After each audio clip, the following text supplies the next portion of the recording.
Noodles রান্না করব, তাই দিয়ে দিলাম পানি, দিয়ে দিলাম মটরশুঁটি, দিয়ে দেব বরবটি। এখন সিদ্ধ হবে, সিদ্ধ হয়ে গেছে, দিয়ে দেব নুডলস। এটাকে নাড়াচাড়া দিয়ে সিদ্ধ করে নেব।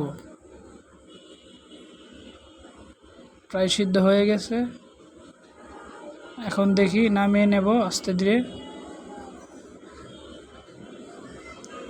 নামায় নিলাম।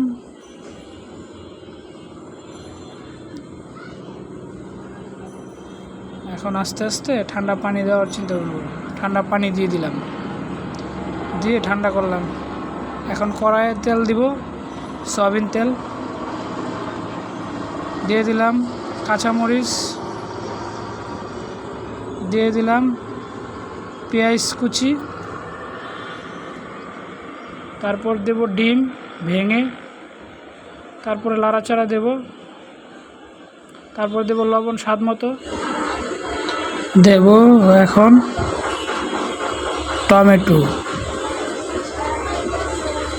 টমেটো দেওয়ার পর আস্তে আস্তে লাড়া দেব। হইল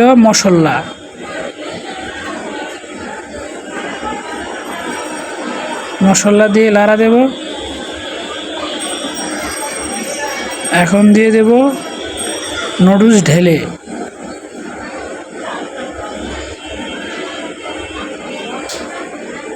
নুডলসটা দিয়ে নাড়াচাড়া দেব। এখন দেব আরেকটা মশলা, মোট 2টা মশলা দেওয়া হয়েছে। এখন আবার নাড়াচাড়া দেব। এখন দিয়ে দেবো আরেকটা মশলা। এখন নুডলস আমার প্রায় হয়ে যাচ্ছে, তাই একটা মশলা দিলাম, 3টা মশলা দিলাম। এখন নাড়াচাড়া দিয়ে নামায় নেব। নামানোর পরে দেখবেন বাটিতে খেয়ে ফেলবে। এখন খাবার জন্য প্রস্তুত। ওকে, আসসালামু আলাইকুম।